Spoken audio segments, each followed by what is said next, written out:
In January 1945, 511 American and Allied POWs were held inside the barbed wire of the Cabanatuan prison camp near Cabanatuan on the Philippine island of Luzon.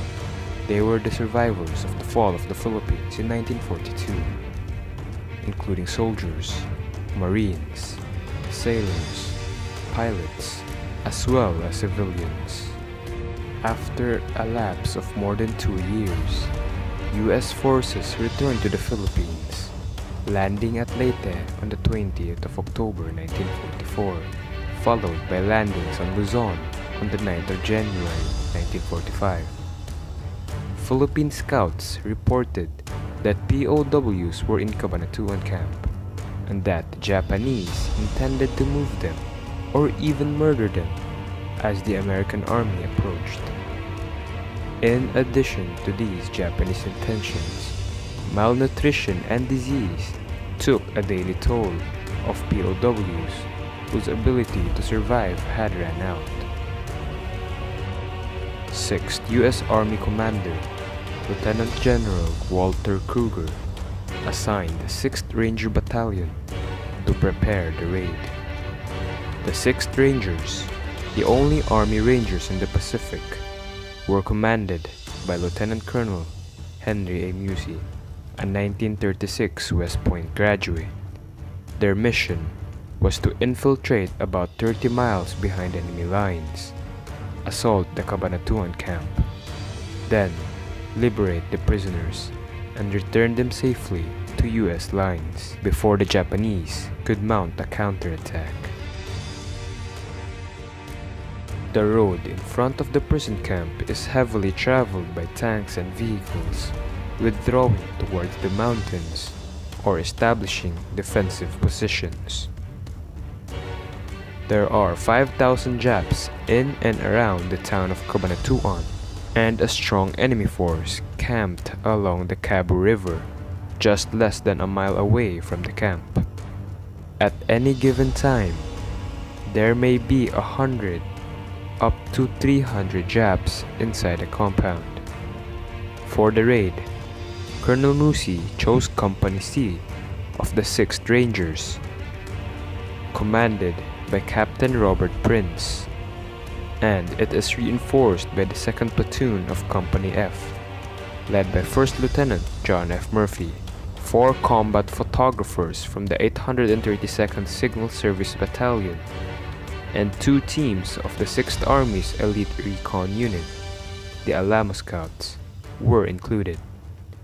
In total, the Ranger force consisted of 8 officers and 120 enlisted men. Invaluable support for the Rangers came from several hundred Filipino guerrillas under Captain Eduardo Son and Captain Juan Pajuta. They provided intelligence, route security, and interface with the civilian population. The guerrillas would also play a critical combat role during the assault on the camp. The group developed a plan to rescue the prisoners. 14 scouts made up of 2 teams would leave 24 hours ahead of the main force to survey the camp. The main force would consist of 90 Rangers from C Company and 30 from F Company, would march 30 miles behind Japanese lines. They would surround the camp, kill the guards, and rescue and escort the prisoners back to American lines. The Americans would join up with 80 Filipino guerrillas who would serve as guides and help in the rescue attempt.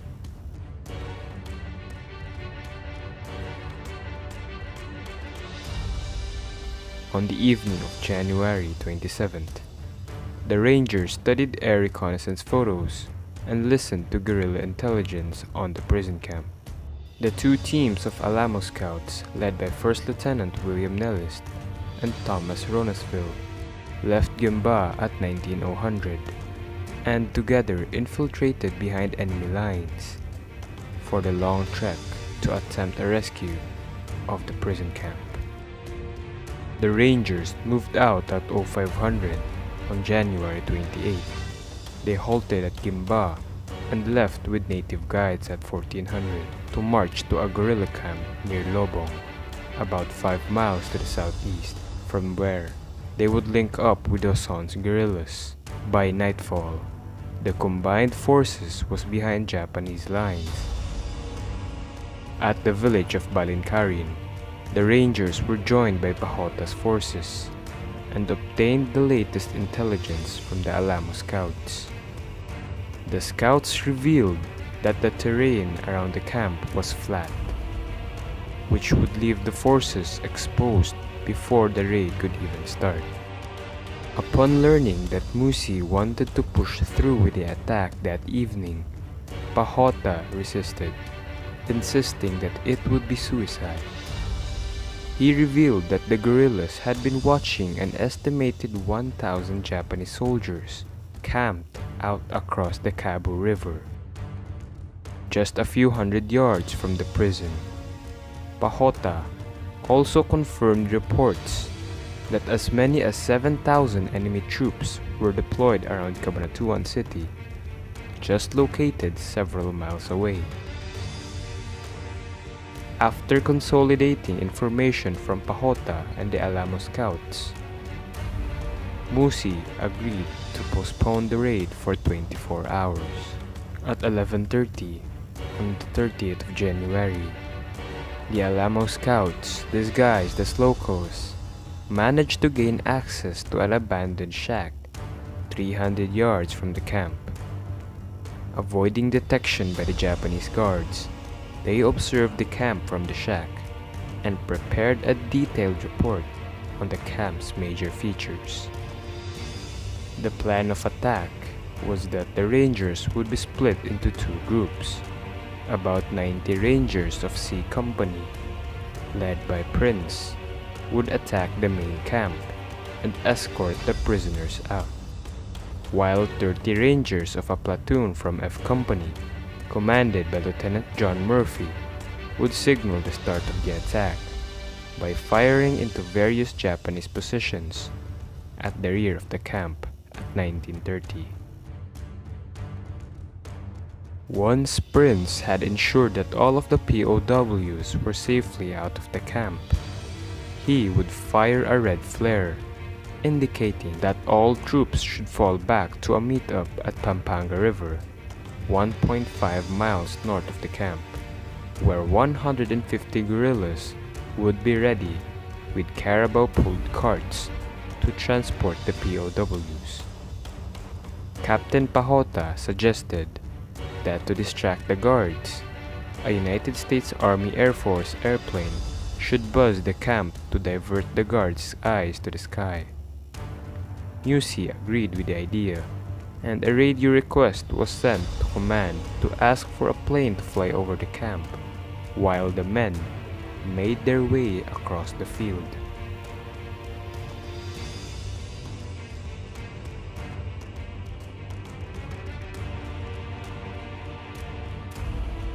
Two groups of guerrillas of the Luzon Guerrilla Armed Forces, one under Pahota and another under Captain Eduardo Joson, would be sent in opposite directions to hold the main road near the camp. Pahota and 200 guerrillas were to set up a roadblock next to the wooden bridge over the Cabu River. This setup, northeast of the prisoner camp, would be the first line of defense against the Japanese forces camped across the river. This would be within earshot of the assault on the camp. Captain Joson and his 75 guerrillas, along with the Ranger Bazooka team, would set up a roadblock approximately 800 yards southwest of the prison camp to stop any Japanese forces that would arrive from Cabanatuan. Skillful reconnaissance and careful planning paid off in a swift and well-executed attack. The Rangers and the guerrillas moved into position at twilight on the 30th of January 1944. They crossed the Pampanga River, and then at 1745, Prince and Murphy's men parted ways to surround the camp. Captain Pahota and Captain Hoson and their guerrilla forces each headed to their ambush sites. The Rangers under Prince made their way to the main gate and stopped about 700 yards from the camp to wait for nightfall and for the aircraft distraction. Meanwhile, a P-61 Black Widow from the 547th Night Fighter Squadron had taken off at 1800 hour. As the plane buzzed the camp, Lieutenant Carlos Tombo and his guerrillas, along with a small number of Rangers, cut the camp's telephone lines to prevent communication with the large force stationed in Cabanatuan. At 1945 hours, Murphy fired the first shot, indicating that the 2nd Platoon of Company F was in position at the rear of the camp to signal the attack. The Rangers hit the Japanese soldiers with overwhelming ferocity, using every weapon they had. They first took out the guard towers, pillboxes, and all the Japanese in the open. When those positions had been neutralized, the Rangers stormed into the compound and completed the elimination of enemy soldiers and the interior defensive positions. Simultaneously, the teams at the blocking positions carried out their assignments. Pahota's men opened fire on the Japanese battalion in the bivouac next to the Cabo Creek. Guerrilla machine gunners stopped the Japanese counterattacks at the Cabo Creek Bridge, while the Ranger bazooka teams was able to knock out 2 tanks and a truck. The other roadblock under Captain Hoson was not attacked, thanks to a P-61 Night Fighter who attacked a Japanese convoy headed towards Hoson's position. In less than 15 minutes, resistance inside the POW compound had been eliminated, though a final trio of mortar rounds was able to wound 6 men and mortally wounded the battalion surgeon, Captain James C. Fisher, one of only 2 Rangers to die in the attack. At 20:15 hour, the camp was secured from the Japanese, and Prince was able to fire his flare to signal the end of the assault. 30 minutes after Murphy's opening shot, Prince had completed 2 searches of the camp, and he had determined that all the prisoners had been found and removed. Additional Carabao carts arrived to transport former prisoners too weak to walk. The guerrillas then continued to provide all-around security to the maneuvering forces. About 12 hours after the assault on the camp, radio contact was made with the 6th Army. Trucks were requested to meet the force. A couple of hours later, the Rangers and the prisoners was able to return to American lines. This mission was completed. It was the most complex operation that the Rangers conducted during the Second World War, and is one of the most successful to this day. All but one of the 511 American and Allied POWs were rescued, while an estimated 523 Japanese were either killed or wounded. The cost of the rescue was 2 Rangers and 7 injured.